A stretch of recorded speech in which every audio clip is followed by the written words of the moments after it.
نحمده ونصلي ونسلم على رسوله الكريم اما بعد فاعوذ بالله من الشيطان الرجيم بسم الله الرحمن الرحيم واذكر عبدنا أيوب إذ نادى ربه أني مسني الشيطان بنصب وعذاب۔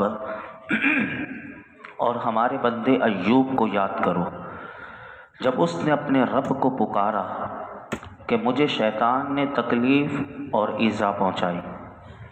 اس سے پہلی آیات میں حضرت داؤد اور حضرت سلیمان علیہ السلام کا پورا واقعہ اللہ رب العالمین نے بیان کیا، اور یہ دونوں وہ مبارک ہستیاں ہیں کہ جنہیں اللہ رب العالمین نے بے شمار نعمتیں عطا فرمائیں۔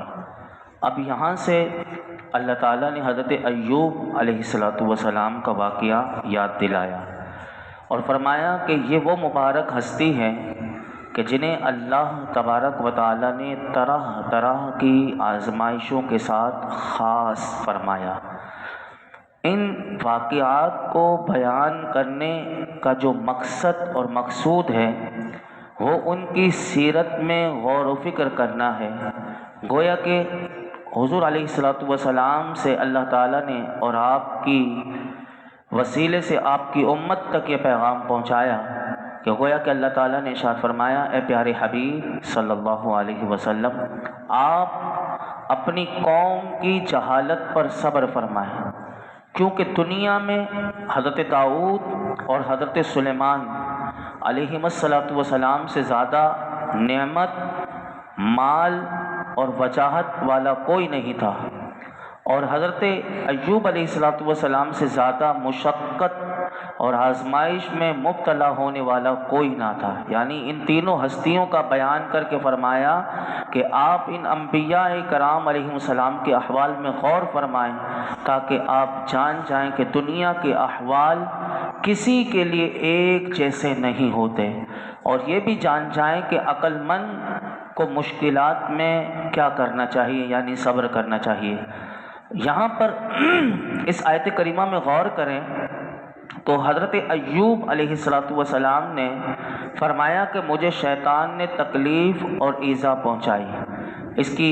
اس کے بارے میں دو قول ہیں۔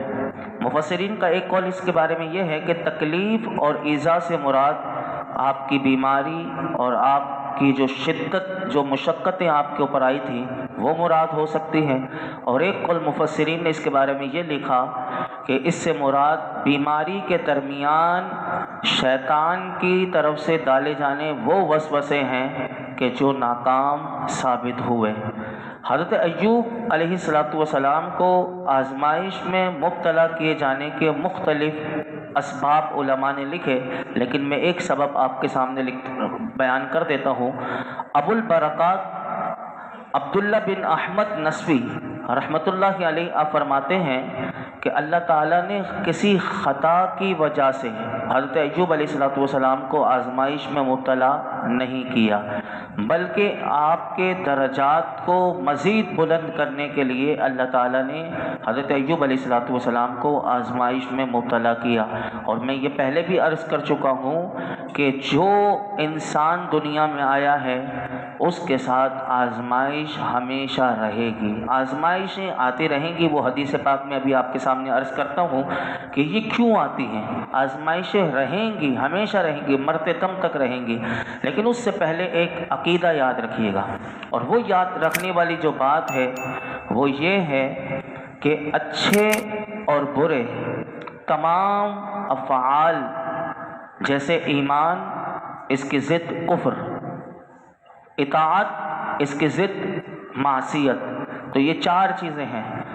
ان چاروں چیزوں کا خالق جو ہے وہ اللہ تعالیٰ ہے۔ یہ بات ہمارے ذہنوں میں ہونی چاہیے، کیونکہ یہ قرآن میں اللہ نے خود بتا دیا، واللہ خلقکم وما تعملون، کہ اللہ نے تمہیں بھی پیدا کیا، تمہارے افعال کو بھی اللہ نے پیدا کیا۔ تو ان افعال کو پیدا کرنے میں کوئی اللہ کا شریک نہیں ہے۔ لیکن اس آیت کریمہ سے علماء فرماتے ہیں کہ ادب دیکھیے، ادب اور تعظیم کا تقاضا یہ ہے کہ اچھے برے افعال پیدا اللہ نے کیے، لیکن ادب یہ ہے تعظیم کا تقاضا یہ ہے کہ کلام جب بندہ کرتا ہے تو ان افعال جو برے افعال ہیں ان کی نسبت اللہ کی طرف نہ کی جائے. جیسے کہ اسی ادب کی وجہ سے حضرت ایوب علیہ السلام کو جو تکلیف اور جو مصیبت جو ان کے اوپر مشقتیں آئی تھیں، انہوں نے فرمایا کہ شیطان کی طرف اس کی نسبت کی، نہ کہ رب کی طرف کی. یہ ادب ہمیں پتہ چلا. تو یاد رکھیے کہ جو بھی نیک بندہ ہوتا ہے اللہ تعالیٰ انہیں بھی آزماتا ہے اور برے بھی ہیں انہیں بھی آزماتا ہے. حدیث پاک سنیے، حدیث پاک میں آتا ہے، ترمذی شریف کی حدیث ہے کہ حضرت سعد رضی اللہ تعالی عنہ اس حدیث پاک کو روایت کرتے ہیں کہ اللہ کے محبوب علیہ السلام نے ارشاد فرمایا کہ حضور سے پوچھا گیا. حضرت سعد کہتے ہیں کہ میں نے عرض کی حضور کے بارگاہ میں، یا رسول اللہ یہ بتائیے کہ سب سے زیادہ آزمائش سخت ترین کس کی ہوتی ہے، سخت کس کی ہوتی ہے؟ تو میرے آقا علیہ السلام نے ارشاد فرمایا کہ انبیاء علیہم السلام کی سب سے زیادہ آزمائش انہی کی ہوتی ہے. پھر حضور نے فرمایا پھر اپنے درجے کے حساب سے مقربین کی، جو جتنا اللہ سے قرب والا اس کو اللہ کا قرب نصیب ہوتا ہے، پھر اس کی آزمائش. پھر حضور نے فرمایا کہ آدمی کی آزمائش اس کے دین کے مطابق ہوتی ہے. اگر دین میں وہ مضبوط ہے اور سخت ہے تو فرمایا اس کی آزمائش بھی بڑی سخت ہوتی ہے. اگر دین کے اندر وہ کمزور ہے تو میرے آقا نے فرمایا اسی حساب سے اس کی آزمائش ہوتی ہے. اور حضور نے ارشاد فرمایا کہ بندے کے ساتھ آزمائشیں ہمیشہ رہتی ہیں یہاں تک کہ وہ زمین پر پھر اس طرح چلتا ہے کہ اس پر کوئی گناہ نہیں ہوتا. اب دیکھیے آزمائش کا سبب کیا ہے کہ اللہ تعالیٰ بندوں کو گناہوں سے پاک کر دیتا ہے. لیکن یہ مومن کے ساتھ خاص ہے، یہ کافروں کے ساتھ نہیں. مومن سے گناہ ہوتے ہیں تو اللہ تعالیٰ چاہتا ہے کہ مرنے سے پہلے اگر اسے گناہوں سے پاک کرنا چاہتا ہے تو اس کے ساتھ آزمائشیں لگی رہتی ہیں. لیکن اگر کوئی صبر نہ کرے اور اس پر لوگ مصیبت پر، بیماریوں پر اور مشقتوں پر بسا اوقات کفریہ کلمات بول جاتے ہیں اور انہیں پتہ بھی نہیں ہوتا کہ وہ دائرہ اسلام سے نکل چکے ہوتے ہیں. تو یہ بڑی چیزیں ہیں کہ انسان صبر کرنا سیکھ لے. اور یاد رکھیے گا کہ علماء نے یہاں تک لکھا کہ کل قیامت کے دن جو صبر کرنے والوں کے جو سردار بھی ہوں گے وہ حضرت ایوب علیہ السلام ہوں گے. یعنی صبر کرنے والوں کے سردار جن کو اللہ تعالیٰ بنائے گا وہ حضرت ایوب علیہ السلام. تو حضرت ایوب علیہ السلام نے اللہ کی بارگاہ میں دعا کی کہ اے مالک کہ مجھے شیطان نے تکلیف اور ایذا پہنچائی. اس کا تفصیلاً جو ہم نے سورہ انبیاء میں سن چکے تھے کہ کیسے کیسی تکلیف آئی تھی. لیکن بیماری مال میں بھی آئی، اولاد میں بھی آئی، اپنے جسم میں بھی آئی. لیکن پھر یہ اللہ نے ساری آزمائشیں دور بھی کیسے کی. یہاں اللہ نے مختصر اجمالاً فرمایا کہ ارکض برجلک ھذا مغتسل بارد وشراب. ہم نے فرمایا زمین پر اپنا پاؤں مارو، یہ نہانے اور پینے کے لیے پانی کا ٹھنڈا چشمہ ہے. اللہ تعالیٰ نے حضرت ایوب علیہ السلام کی دعا قبول فرمائی اور ان کی طرف وحی فرمائی کہ اے ایوب اپنا پاؤں زمین پر مارو. اب اللہ چاہتا تو ڈائریکٹ ہی وہاں سے پانی نکل پڑتا، لیکن دیکھیے کہ وہ شان دکھاتا ہے. جیسے حضرت اسماعیل علیہ السلام کی ایڑیاں لگی تو زمزم جاری ہو گیا اور قیامت تک لوگ زمزم پیتے رہیں گے. اب یہاں پر حضرت ایوب علیہ السلام سے فرمایا اپنا پاؤں زمین پر مارو. چنانچہ آپ نے اپنا پاؤں زمین پر مارا تو وہاں سے میٹھے پانی کا چشمہ ظاہر ہوا اور آپ سے کہا گیا کہ یہ پانی آپ پئیں بھی اور نہائیں بھی، اور یہ ٹھنڈا ٹھنڈا پانی آپ کے لیے اللہ تعالیٰ کی طرف سے ایک انعام ہے. آپ نے اس پانی اور ٹھنڈے پانی کو نوش بھی کیا اور اس سے نہائے. جیسے آپ نے پانی پیا آپ کے جسم کی جو بیماری تھی وہ ساری دور ہو گئی. تمام ظاہری باطنی تکلیفیں اللہ نے دور فرما دی. پھر اللہ تعالیٰ آگے ارشاد فرماتا ہے وَوَهَبْنَا لَهُ أَهْلَهُ وَمِثْلَهُمْ مَعَهُمْ رَحْمَةً مِنَّا وَذِكْرَى لِأُولِي الْأَلْبَابِ. اور ہم نے اپنی رحمت کرنے اور عقل مندوں کی نصیحت کے لیے اسے اس کے گھر والے اور ان کے برابر اور عطا فرما دیے۔ حضرت حسن اور حضرت قتادہ رضی اللہ عنہما سے مروی ہے کہ حضرت ایوب علیہ السلام کی جو اولاد تھی، آپ کی آزمائش میں ساری اولاد مر گئی تھی، لیکن اللہ نے اپنے فضل سے انہیں دوبارہ زندہ کر دیا۔ وہ آپ کی اولاد بھی زندہ ہوئی اور اللہ نے فرمایا کہ اپنے فضل اور رحمت سے اتنے ہی اور اللہ نے دوبارہ عطا فرما دیے۔ اور اللہ تعالیٰ نے اسی آیت کریمہ میں ارشاد فرمایا کہ وَذِكْرَ لِأُولِي الْأَلْبَابِ، کہ عقل مندوں کے لیے نصیحت ہے۔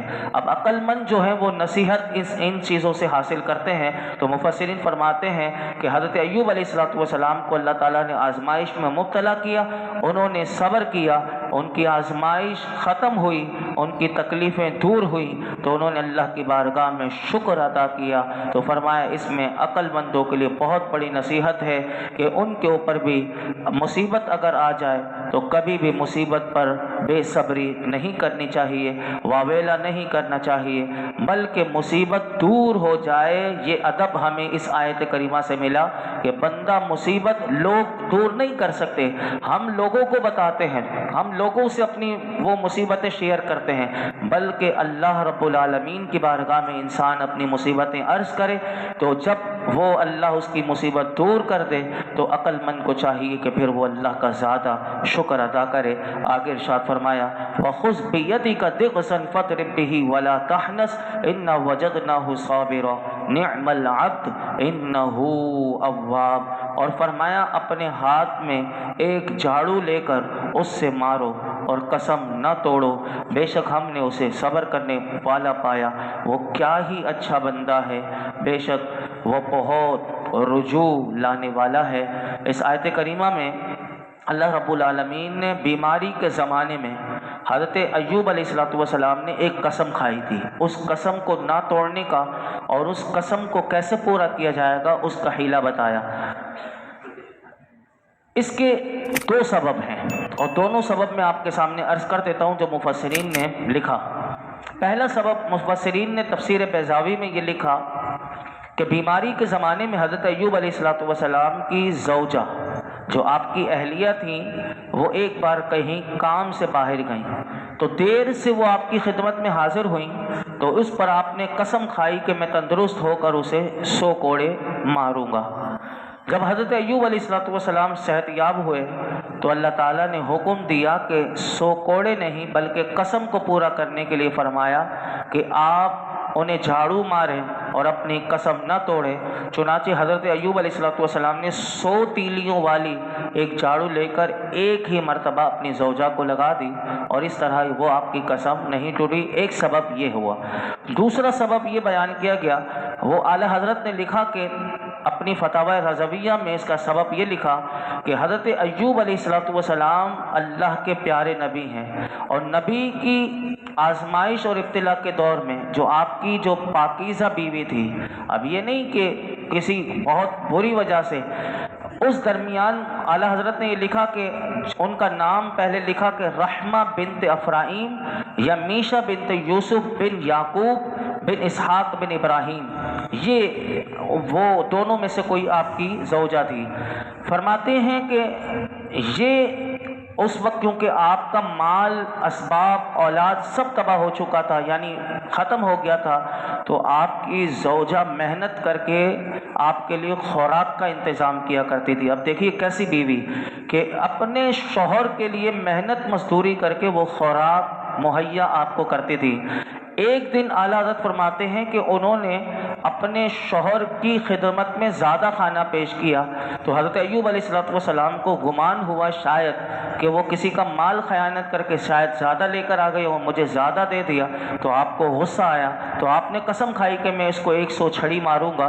تو اس کی تفصیل جو ہے وہ آپ نے سن لیا کہ اللہ تعالیٰ نے فرمایا کہ، اور آگے بھی مزید آئے گی کہ اس کو کیوں اللہ تعالیٰ نے اس کا آپ کو حیلہ بتایا۔ لیکن یہاں پر ایک بات یاد رکھیے گا کہ یہ جو زوجہ پر آپ کی رحمت اور تخفیف کرنے کا اللہ نے جو آپ کو حکم دیا، اس کی وجہ یہ تھی کہ آپ کی جو بیوی تھیں وہ اپنے شوہر کی بہت زیادہ خدمت گزار تھیں اور وہ اپنے شوہر کو راضی کرتی تھیں، تو اللہ نے ان پر یہ آسانی کی کہ انہیں یہ سزا نہ ملے اور وہ جھاڑو کی جو سوتیلیاں ہیں وہی ایک لگ جائے۔ تو یہاں پر علماء فرماتے ہیں یہ بات ہمیں سیکھنے کو ملی کہ شوہر کو خوش رکھنا یہ بیوی کے لیے نہایت ثواب کا کام ہے، اور یہ سکھانا یہ ہماری ذمہ داری ہے، اور اسے شوہر کو تنگ کرنا، اسے تکلیف دینا یہ سخت ترین گناہوں میں سے ہے۔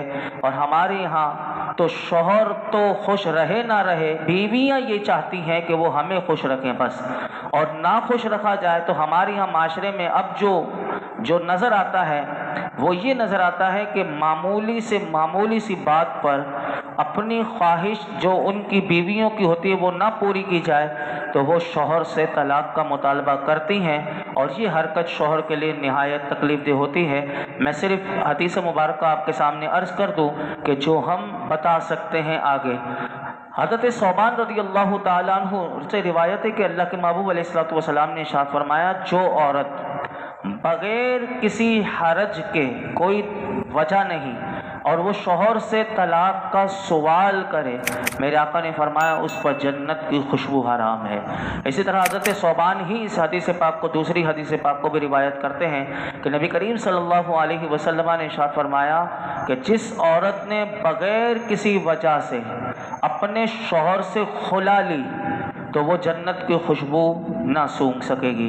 اور ایک اور حدیث پاک حضرت معاذ رضی اللہ تعالیٰ عنہ سے روایت ہے کہ اللہ کے محبوب علیہ الصلوۃ والسلام نے ارشاد فرمایا، جب عورت اپنے شوہر کو دنیا میں تکلیف دیتی ہے تو اگر وہ شوہر جنتی ہے تو فرمایا حورین جو اس کے نکاح میں آنے والی ہیں وہ وہاں سے دیکھ رہی ہوتی ہیں۔ اب دیکھیے یہ اللہ کے محبوب علیہ الصلوۃ والسلام نے ہمیں دنیا میں ہی بتا دیا کہ جب عورت اپنے شوہر کو تکلیف دیتی ہے تو حورین اس وقت کہتی ہے کہ خدا تجھے قتل کرے، تو اسے تکلیف نہ دے، یہ تو تیرے پاس مہمان ہے اور ان قریب تجھ سے جدا ہو کر یہ ہمارے پاس آئے گا۔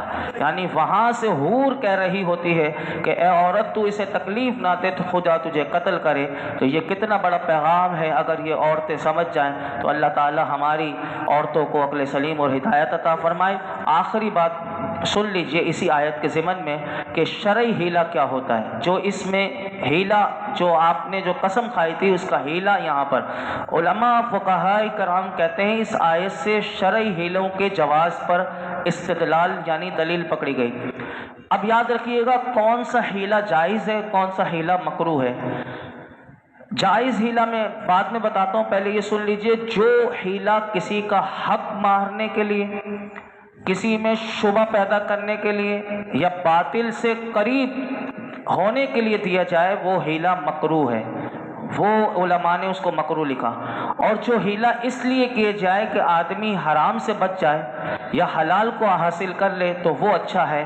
اس قسم کے ہیلوں کے جائز ہونے کی یہ دلیل قرآن کی ہے، جہاں اللہ تعالیٰ نے فرمایا وَخُذْ بِيَدِكَ ضِغْثًا فَاضْرِب بِهِ وَلَا تَحْنَثْ، اور فرمایا اپنے ہاتھ میں ایک جھاڑو لے کر اس سے مار دو اور قسم نہ توڑو۔